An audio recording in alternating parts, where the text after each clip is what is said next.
अस्सलाम वालेकुम जी। सबसे पहले तो माजरत, व्लॉग्स में बहुत ज़्यादा जो सा ना आप कह रहे हैं देर हो रही है, आ नहीं पा रहे। कुछ ऐसा है कि मैं यहाँ पे बहुत ज़्यादा मसरूफ़ हूँ और बहुत ज़्यादा भी पड़ा हुआ हूँ। उसका मैं कुछ कुछ जिक्र करता रहता हूँ। बहरहाल आप ऐसे काम करेंगे तो फिर हर जगह से आपको तंगी मिलेगी। तो उसके ऊपर इंशाल्लाह फिर कभी बात करेंगे कि क्या है क्या नहीं है। दुआ करें अल्लाह पाक बेहतरी का मामला करे। अच्छा, कुछ स्टडी भी थोड़ी सी कम है, लेकिन दो मौज़ूआत पे इस वक्त मैं बात करूँगा। एक तो ये मैं आपको बताऊं कि मैं पिछले दिनों ग्रुप्स में जो सा ना थोड़ी सी डिस्कशन सुन रहा था। कभी मतलब कई दफ़ा इरादा किया नहीं इंटर होंगे, लेकिन फिर हो जाते हैं। इंटरेस्टिंग बहुत होती है कि मैं जो ट्वीट्स में ना मैंने बताया था कि 6 अगस्त जो सी है ना, ये काजी फाइज ईसा के लिए फील्डिंग लगी हुई है।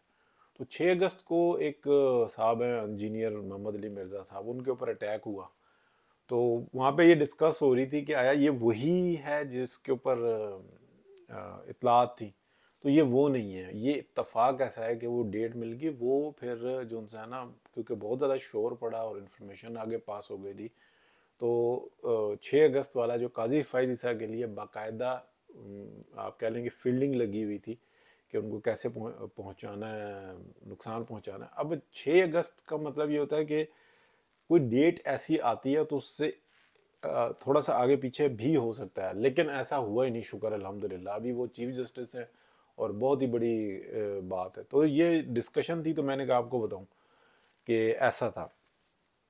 अच्छा, कुछ डिस्कशन में ना ये था कि अब ये एक टॉपिक है कि इंजीनियर मोहम्मद अली मिर्ज़ा कौन है क्या है। तो उनकी ना कुछ आप कह लें कि बहुत सारी जगहों पे रिपोर्ट्स जाती हैं, हर चीज़ की रिपोर्ट्स जाती हैं। तो उनके बारे में कि उनके पास इल्म बहुत कम है।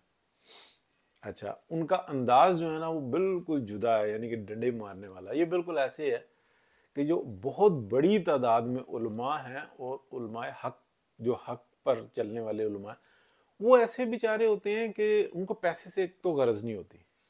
दूसरी, वो खुद नुमाई जो है ना पसंद नहीं करते। अच्छा, वो बड़े खुश हैं इस शख्स से। और वो शख्स क्योंकि मैदान में उतरा है और उसने थोड़ा बहुता जितना भी था वो डंडा लेके जो उनसे ना वो शुरू हो गया, फेंटी लगाना शुरू कर दी, चाबुक उसके हाथ में आ गया। उसका अंदाज जो उनसे ना, उसने यूं फलाना टिपकाना अंकल जी और बाबे तो हड्डी, अच्छा रगड़ दी। अब सबके तरफ के जो उलमा है ना, उनका नजरियाती या फिक्री इख्तलाफ बहुत शदीद होता है। लेकिन ये लोग जिन्होंने दीन के नाम पे अपना कारोबार शुरू किए हुए थे, बकायदा रोना धोना, ड्रामे और गुमराही फैलाना और बस पैसा। अभी वो साहब जो है ना, ईद मिलादुन नबी पे इतना बड़ा केक काटा है, मनूस उस शख्स की शक्ल है और एक नंबर का फ्राडिया, और वो नज़र आता है कि ये एक उबाश आदमी है। वो पीर बना हुआ है शुफ शुफ वाला, लेकिन उस पर बात करने वाला कोई नहीं है। तो ऐसे लोग फिर पैदा हो जाते हैं। तो डिस्कशन में ये चीज़ आ रही थी कि हर तरफ वाले जो थे ना, वो ये कहते हैं कि बस इसके पास इल्म कम है, लेकिन जो काम कर गए है ना, उसने बहुत बड़ा जो है ना एक आप कह लें कि गर्द झाड़ दी है और झाड़ रहा है मुसलसल। तो ठीक है, वो मतलब उस पे वो और ये बता रहे थे मतलब डिस्कशन में ये था कि जो उलमा है उन्होंने बहुत सारी चीज़ें नोट की और ये बात बताई कि यार ये गलत बात कर रहा है, ये इस तरह से नहीं है, उस तरह से है। लेकिन वो ये भी कह रहे थे यानी कि डिस्कशन वाले कि ये चीज़ें ही तो इख्तलाफ रखती हैं। तो ये पॉजिटिव इख्तलाफ होता है बहुत सारी, यानी कि उन चीज़ें ऐसी नहीं कि वो कहीं से भी मैच नहीं करती, लेकिन उस शख्स ने कह दी। हाँ, काम जो वो कर कर रहा है और वो कर गया है वो बड़ा है। हाँ, बहुत सारी जगहों पे कि यार ये हद से ज़्यादा बोल जाना, मैं बहुत करना, तो आपकी जो लाइफ है ना वो शॉर्ट हो जाती है। तो ये ऐसा नहीं होना चाहिए। अब आ जाते हैं अपने सियासी जो मंजरनामा है उसके ऊपर। देखें, एक फ्रंट पे जो बात चल रही है, जो बैक पे है ना, वो ये है कि ये जो 4-6 माह है, ये बात मैंने आज से 15-20 दिन पहले भी की थी कि ये जो 4-6 माह है, इसमें तय होगा कि अगले पाकिस्तान के 20-30-50-100 साल कैसे होंगे। पाकिस्तान के अंदर जो स्टैब्लिशमेंट है, जो पिछले 70 सालों से है, जिसने पंजे गाड़े हुए हैं, वो एक कमर्शियल नहीं होना चाह रही। और जो ये हाफिज डॉक्ट्राइन आई है, इसने तो निज़ाम को ना जो है ना हिला के रख दिया। अब मियां मोहम्मद नवाज शरीफ के पास क्या ऐसी बात है कि वो वापस आए?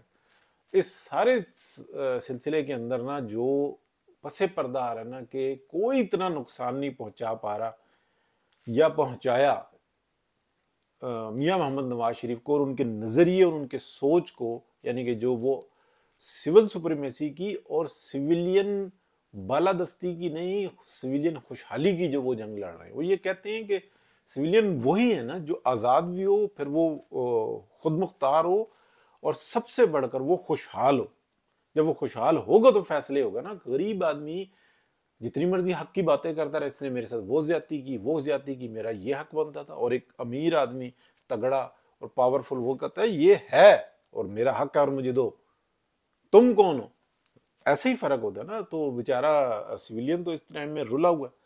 तो ये जो एक पीछे जंग चल रही है ना, उसका जो नुकसान पहुंचाया ना मियां मोहम्मद नवाज शरीफ को, वोट को, इज्जत दो और बाकी सारी चीजों को, उसके अंदर सब एक तरफ, यानी कि उस नुकसान का आप कह लें कि 1% एक तरफ, सब मिलाकर, और 99% उनके भाई ने पहुंचाया, शहबाज शरीफ साहब ने, और वो स्टिल लगे पड़े। और ये जो फिक्र वाले लोग हैं जो पीछे एनालिसिस कर रहे होते हैं और जो रिपोर्ट्स दे रहे होते हैं और जो रिपोर्ट्स पढ़ रहे होते हैं और फिर वो आपस में डिस्कशन करते हैं, वहाँ पे सैकड़ों हजारों लोग होते हैं जो ये डिस्कशन सुन रहे होते हैं। लेकिन वो सिर्फ और सिर्फ मसला ये है कि चंद एक लोग हैं जिन जो उसकी उन बातों को बाहर निकालते हैं। ज़्यादातर जो उनसे है ना वो स्टॉक एक्सचेंज और धंधा और ये सारी चीज़ है, और उनके सोचने का तरीका जो उनसे ना वो बहुत कमर्शियल होता है। तो जो ये शहबाज शरीफ साहब हैं, इंतहाई आप कह लें कि बस आदत से मजबूर होके लगे पड़े हैं और बेड़ा गर्क करके रख देंगे। इस वक्त में जितनी नुकसान होगा ना, या तो उसके टोटल कसूरवार मियां मोहम्मद नवाज शरीफ होंगे क्योंकि वो अपने भाई को ही नहीं संभाल पा रहे। मरीम नवाज शरीफ जो उनसी है ना, जब तक शहबाज शरीफ साहब है ना वो खुल के सियासत नहीं कर सकती, और उसकी वजह यह है कि वो रिश्तों में जो उनसे ना बंधे हुए लोग हैं, एहतराम करने वाले लोग हैं, और ये जो मसला है ये हज़ारों साल का। तो ये है वो चीज़ जो कि मैं आपको बताना चाह रहा था। दोनों चीज़ें मैंने आपको बताई। तो इंशाल्लाह दुआ करें कुछ दिनों में मामलात जो उनसे ना ज़रा बेहतर हो जाएं, नई जगह पे आ जाऊं। और मैं यहाँ पे रहता हूँ कमूने दी वरेजे, जो उनसे ना वरेजे सिटी है, उसका जो कमूना है उसका एक प्रोजेक्ट है, उसके अंदर रहता हूँ। तो बताऊँगा मैं किसी टाइम में आपको। और बस दुआ करें कि अल्लाह पाक बेहतरी का मामला रखे। बहुत ज़्यादा तंग किया हुआ है, बहुत ज़्यादा नाजायज़ तौर पे ना। तो बस, लेकिन क्या करे, कोई नहीं पूछ सकता, कोई नहीं कह सकता, यहाँ पे उम्मीद कोई नहीं होती। ये जो हम पाकिस्तान में रोते हैं ना, तो यहाँ की भी हालत जो सी है ना बहुत ही बुरी होती है। आप रोते रहें, बताते रहे, अगले वो शक्ल देख के और फैसले कर रहे होते हैं, और वो ये कहते हैं कि भाई बस ठीक है। मैं पुलिस का निज़ाम भी मैं बताऊं कि ये ऐसे ही है यहाँ पे। तो अल्लाह पाक बेहतरी का मामला करेगा। बहुत शुक्रिया जी, अल्लाह हाफिज़।